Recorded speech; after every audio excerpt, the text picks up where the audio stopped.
friends, good afternoon or good evening naman mga ka-faith. A blessed and a happy Tuesday po. Giving generously. Yan po ang topic natin sa umagang ito. And I'm Deaconess Sharon, your devotion leader for today.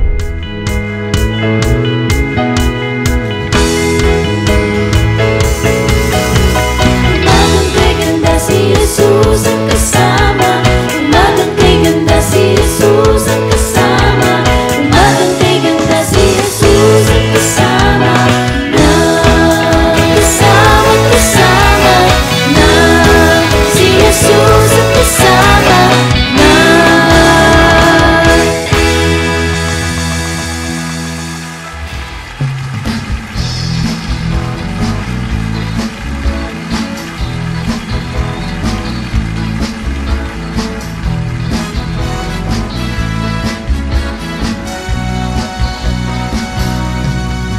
Sinasabi ng salita ng Diyos, siksik-liglig at umaapaw, ang siya ninyong mararanasan pag nagbigay. Pag nagbigay, magbigay ng may kagalakan, magbigay ng mula sa puso, magbigay ng may pagmamahal. Kung ano ang iyong itinanim, siyang aanihin. Magbigay ng may kagalakan, magbigay ng mula sa puso, magbigay ng may pagmamahal. Kung ano ang iyong itinanim, siyang aanihin.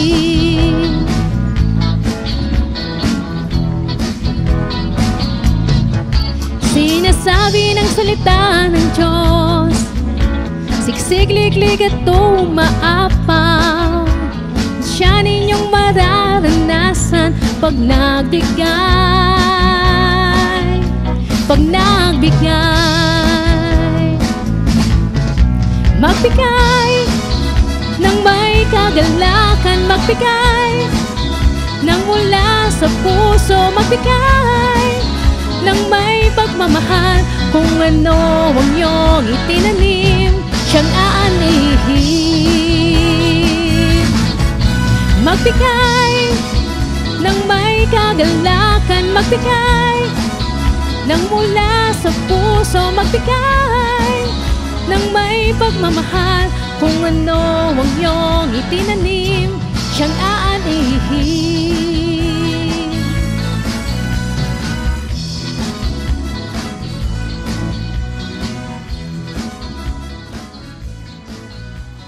Amen. Purihin ng Panginoon sa mensahe ng awit na ating napakinggan. Our Bible text for today ay matatagpuan po sa 1 Corinthians chapter 8 verse 2 mula po sa Good News Translation. They have been severely tested by the troubles they went through, but their joy was so great that they were extremely generously in their giving, even though they are very poor. Sa Tagalog po, dumanas sila ng matinding kahirapan at ito'y isang mabigat na kapighatian sa kanila. Ngunit sa kabila ng kanilang paghihikayos, masayang-masaya pa rin sila at bukas palad sa pagbibigay. Amen! The Macedonian giving, ito yung tawag sa Bible verse na ito. Ang mga taga-Macedonians were giving beyond their means. Ipinagkaloob nila ang mga bagay na kailangan nila, hindi yung mga tira-tira lang. Kalakip nito ay ang kanilang pagtitiwala sa probisyon ng Panginoon para sa kanilang mga pangangailangan. And that trust was rewarded as God multiplied their gifts. Amen, di po ba? To give generously.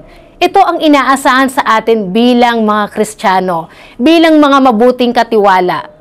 Tayo na pinagkalooban ng Diyos ng lahat ng bagay, maging ng kanyang sariling buhay. Pinatawad at tirigaluhan pa tayo ng kaligtasan. Kaya marapat lang na tayo rin naman ay maging generous sa pagbibigay because God gave us generously.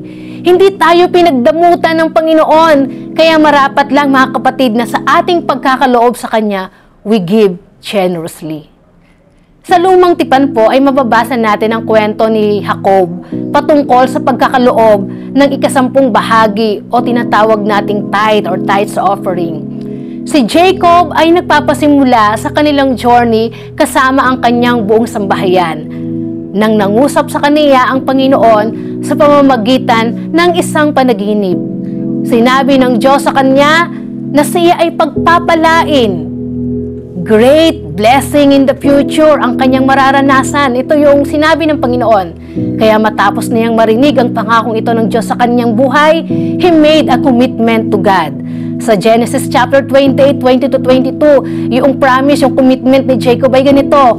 Nangako si Jacob ng ganito, O Yahweh, kung ako'y sasamahan ninyo at iingatan sa paglalakbay na ito, pakakainin at dadamitan, at makakabalik na muli sa bahay ng aking ama, kayo po ang aking magiging Diyos. Sasambahin ko kayo sa lugar na ito na pinagtayuan ko ng batong alaalang ito. At ibabalik ko sa inyo ang ikasampung bahagi ng lahat ng ipinagkaloob nyo sa akin. At ito nga ay nangyari. Ipinagkaloob ni Jacob kay Yahweh ang ikasampung bahagi ng lahat ng pagpapala na tinanggap niya mula sa Panginoon. Gusto ko pong tingnan natin yung salitang ginamit ni Jacob sa kanyang commitment, sa kanyang pangako sa Panginoon. Ang sabi niya, ibabalik, return, hindi maghahandog o mag-o-offer, bagkos I will return. Ibabalik ko ang ikasampung bahagi. Nauunawaan ni Jacob yung principle of giving para sa Diyos, na ang lahat ng bagay na meron tayo ay pagmamay-ari ng Diyos, at yung tithe offering natin ay ibinabalik lamang natin yung talagang para sa Kanya, yung pagmamay-ari ng Diyos. Mga kapatid, iba pa po yung tithe sa talagang offering. Kung ang sahod mo sa isang buwan ay 10,000 at ang tithe na ibinibigay mo monthly ay 1,000, wala pa daw tayong offering. Ang anumang sasobra sa 1,000, yun pa lang daw po ang ating offering. Giving begins with tithing.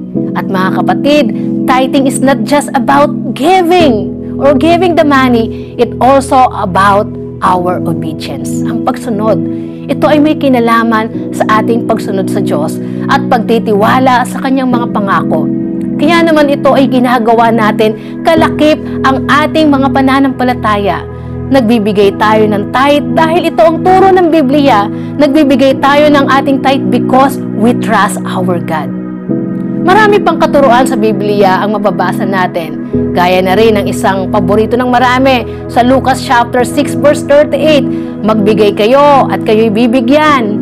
Hustong takal, siksik, liglig at umaapaw pa ang ibibigay sa inyo, sapagkat ang panukat na ginamit ninyo sa iba ay siya ring gagamiting panukat sa inyo. Favorite yan ng marami sa atin, madalas natin i-quote yan. Siksik, liglig at umaapaw. Yes, we gain in giving. There is a reward in giving.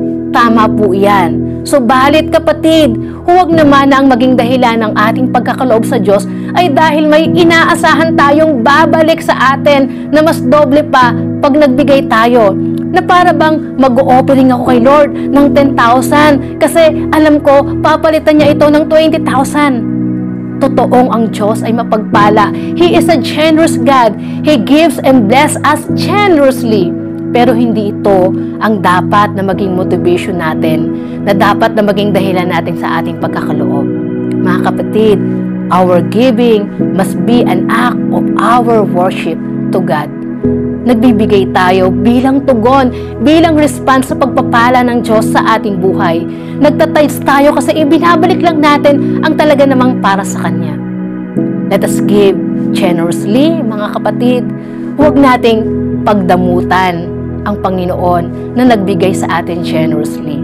Ibalik natin sa Kanya ang nararapat at talaga namang para sa Kanya.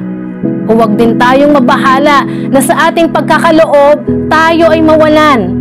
Walang nawawalan sa pagkakaloob. Walang nasasayang when we give to God and to others generously. Kaya nga ang sabi, the more you give, the more you receive. At hindi lang ang pagkakaloob sa Diyos, tayo dapat magbigay generously. maging sa pagbibigay o pag-abot ng tulong sa ating kapwa. Huwag yung tira-tira lang ang ibigay natin, kundi yung talagang nararapat. Ang pagpapalang binitawan natin para sa iba ay hindi kawalan, hindi sayang. Ang blessing ng Lord ay mayroong sariling kaparaanan kung paano ito babalik sa atin as a reward sa pagpapalang ibinahagi mo sa iba. Again, my brothers and sisters in Christ, let us give generously. Let us give generously with the joyful hearts. Amen. Manalangin po tayo. Hallelujah, Lord Jesus. Ikaw, Panginoon, na dakilang tagapagkaloob ng lahat sa amin. Ikaw, Panginoon, na generously ibinigay ang lahat sa amin, maging ang iyong buhay. Panginoon, maraming salamat po. Maraming salamat, Panginoon, sapagkat hindi namin kayang tumbasan, hindi namin kayang suklian ang mga pagpapala, ang mga blessing na ibinibigay mo po sa amin. Lord, maraming salamat po. At bilang tugon, Panginoon, hayaan mo din naman, Panginoon, kami na matuto, Panginoon, sa iyong mga salita, na ibigay at ibalik sa iyo ang nararapat. Help us to give generously, Panginoon, sa iyong simbahan, sa aming kapwa, Panginoon. O Diyos, maibigay nawa po namin ang nararapat, lalo higit para sa iyo. Hindi dahil maghihintay kami ng kapalit, hindi dahil umaasa kami na mayroong blessing in return ang pagkakaloob, kung hindi dahil ito ay tugon namin sa lahat lang pagpapalang tinatanggap namin sa iyo. This is our act of worship for you, Father God.